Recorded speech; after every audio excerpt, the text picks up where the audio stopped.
Hello friends, വളരെ perfect ആയിട്ടും easy ആയിട്ടും നുറുക്ക് ഗോതമ്പ് പായസം തയ്യാറാക്കുന്നത് എങ്ങനെയാണെന്ന് കണ്ടു നോക്കാം.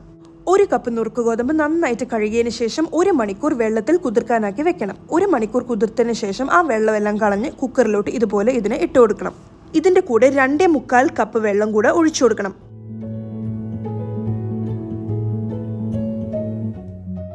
ഇനി വിസിലിട്ട് കുക്കർ മൂടി വയ്ക്കാം. അതിനുശേഷം മീഡിയം ഹൈ ഫ്ലെയിമിൽ നമുക്ക് ഇതിനെ 2 വിസിൽ വരുന്നവരെ വേവിക്കാം. 2 വിസിൽ വന്നു കഴിയുമ്പം ഫ്ലെയിം ഓഫ് ചെയ്യാം. അതിനുശേഷം നമുക്കൊരു 4 മിനിറ്റ് അങ്ങനെ വെക്കാം. 4 മിനിറ്റിന് ശേഷം നമുക്ക് ഇതിൻ്റെ പ്രഷർ പോയിട്ടില്ല എങ്കിൽ ഒരു നൈഫോ അല്ലെങ്കിൽ സ്പൂൺ, ഇതുപോലെ കൈ കൊണ്ട് ചെയ്യേണ്ട, കാരണം ചിലപ്പോൾ കൈ പൊള്ളും.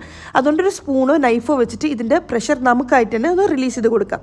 കാരണം ഇത് തനത്താനായിട്ട് റിലീസ് ആവാൻ വേണ്ടി വെയിറ്റ് ചെയ്യുവാണെങ്കിൽ ചിലപ്പോൾ അത് വെന്ത് കുഴഞ്ഞു പോകാനൊക്കെ സാധ്യതയുണ്ട്.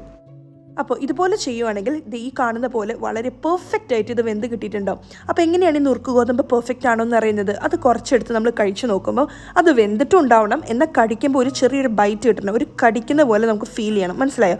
അതാണ് അതിൻ്റെ ഒരു കറക്റ്റ് പരുവെന്ന് പറയുന്നത്. അല്ലാണ്ട് പേസ്റ്റ് പോലെ വരാൻ പാടില്ല. ഒരു സോസ് പാനിലോട്ട് 350 ഗ്രാം ശർക്കരയും 1/2 കപ്പ് വെള്ളവും കൂടെ ഒഴിച്ചു കൊടുത്ത് ഈ ശർക്കരയെ ഉരുക്കിയെടുക്കണം. 2 ചെറിയ ടീസ്പൂൺ നെയ്യ് ഇട്ട് കൊടുത്ത് 2 മിനിറ്റോളം നന്നായിട്ട് വഴറ്റിയെടുക്കുക.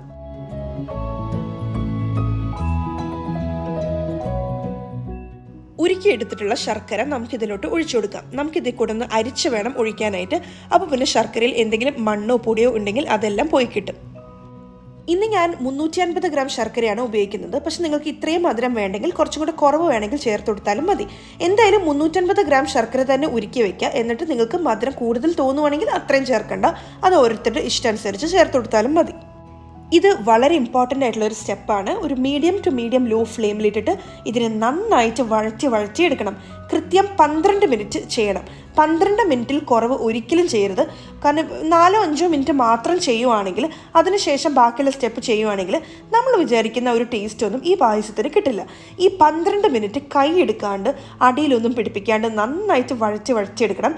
അപ്പോഴായിരിക്കും ഈ ശർക്കരയൊക്കെ എല്ലാ ഭാഗത്തും ഈ നുറുക്ക് ഗോതമ്പിൻ്റെ എല്ലായിടത്തും എത്തുകയും ഒരു പ്രത്യേക രുചി തരികയും ചെയ്യും. ഓക്കെ, ഇപ്പം ഇത് വഴറ്റി ഒരു 12 മിനിറ്റ് സമയമായിട്ടുണ്ട്. ഇനി നമുക്കിതിലോട്ട് കുറച്ചുകൂടെ നെയ്യ് ചേർത്ത് കൊടുക്കാം.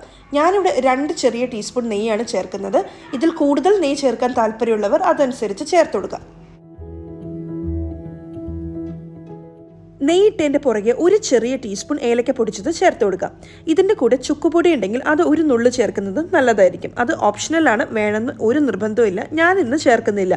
ചിലവർ ഇതിൻ്റെ കൂടെ ഒരു നുള്ളു ജീരകം പൊടിച്ചതും കൂടെ ചേർക്കുന്നുണ്ട്. ഞാൻ സാധാരണ അത് ചേർക്കാറില്ല കേട്ടോ. ഇതിൻ്റെ കൂടെ ഒരു നുള്ളും ഉപ്പും കൂടെ ചേർത്തിട്ടാണ് ഞാൻ ഈ മിക്സ് ചെയ്തുകൊണ്ടിരിക്കുന്നത്. അപ്പോൾ ഏകദേശം ഒരു 40 സെക്കൻഡ് മിക്സ് ചെയ്യാം. ഇനി നമുക്കിതിലോട്ട് തേങ്ങാപ്പാൽ ചേർത്ത് കൊടുക്കാം. ഇത് 2ാം പാലാണ്. 2.25 കപ്പ് 2ാം പാലാണ് ചേർത്ത് കൊടുക്കുന്നത്. ഞാൻ ഇന്ന് 3 കപ്പ് ഗ്രേറ്റ് ചെയ്ത തേങ്ങ നന്നായിട്ട് റൂം ടെമ്പറേച്ചറിൽ വന്നതിന് ശേഷം മാത്രം അതിലോട്ട് 1.25 കപ്പോളം വെള്ളം ഒഴിച്ചു കൊടുത്ത് നന്നായിട്ട് അരച്ച് അതിലത്തെ 1 കപ്പോളം നല്ല കുറുകനെയുള്ള 1ാം പാലാണ് ഈ എടുത്തു വെച്ചിട്ടുള്ളത്.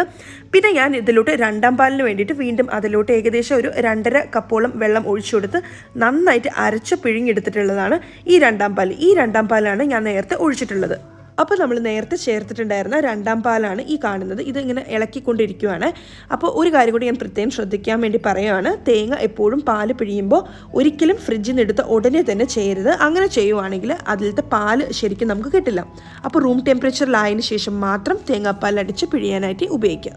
ഇപ്പോൾ ഇത് കാണുമ്പോൾ തന്നെ മനസ്സിലാവുണ്ടാവും ഇത് നന്നായിട്ട് വെന്തിട്ടുണ്ട്. അതേസമയം നുറുക്ക് ഗോതമ്പെല്ലാം നന്നായിട്ട് വിട്ട് കിടക്കുന്നുണ്ട്. ഇനി നമുക്ക് മീഡിയം ടു മീഡിയം ഹൈ ഫ്ലെയിമിലിട്ടിട്ട് ഇതിനെ നന്നായിട്ട് തിളപ്പിക്കണം. അപ്പോൾ ഈ തേങ്ങാപ്പാൽ ഇതുപോലെ തിളച്ച് തുടങ്ങുന്ന സമയം തൊട്ട് ഒരു 3-4 മിനിറ്റും കൂടെ കിടന്നങ്ങനെ തിളക്കണം. ഓക്കെ, നമ്മൾ ഇളക്കി കൊടുക്കണം, അല്ലെങ്കിൽ അടിപ്പിടിക്കും.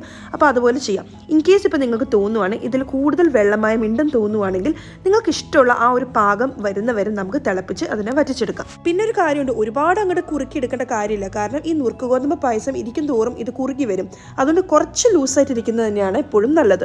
ഓക്കെ, ഇനി നമുക്കിതിലോട്ട് നല്ല കുറുകനെയുള്ള 1 കപ്പ് നമ്മൾ നേരത്തെ എടുത്തു വെച്ചിട്ടുള്ള 1ാം പാലാണ് ചേർക്കുന്നത്. ഇപ്പോൾ ഇതിൻ്റെ കൂടെ ഞാൻ 1/4 ടീസ്പൂൺ ഏലക്ക പൊടിച്ചതും കൂടെ ഒന്ന് ചേർത്ത് മിക്സ് ചെയ്തിട്ടാണ് ചേർക്കുന്നത്.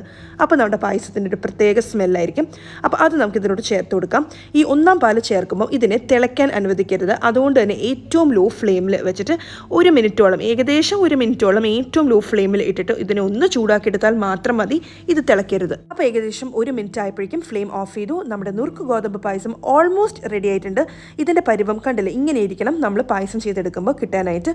ഓവറായിട്ട് ലൂസ് ആവാനും പാടില്ല, അതേസമയം ഓവറായിട്ട് കട്ടിയാവാനും പാടില്ല. ഇനി നമുക്കിതിലോട്ട് നെയ്യിൽ വറുത്തിട്ടുള്ള കാഷ്യൂ നട്ട്സും കിസ്മിസും ചേർത്ത് കൊടുക്കാം. ഞാനിന്ന് കിസ്മിസ് ചേർത്തിട്ടില്ല കേട്ടോ, കാഷ്യൂ നട്ട്സ് മാത്രമേ ഉള്ളൂ. അപ്പോൾ അതും കൂടെ ചേർത്ത് കൊടുത്ത് നന്നായിട്ട് മിക്സ് ചെയ്തെടുക്കാം. അപ്പോൾ വളരെ പെർഫെക്റ്റ് ആൻഡ് ഈസി ആയിട്ടുള്ള നുറുക്ക് ഗോതമ്പ് പായസം ഇവിടെ റെഡി ആയിട്ടുണ്ട്.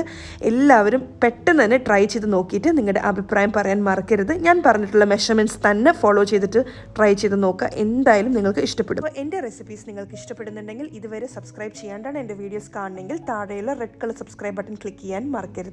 Thank you so much for watching. നമുക്ക് അടുത്ത റെസിപ്പി വീഡിയോയിൽ കാണാം. ബൈ.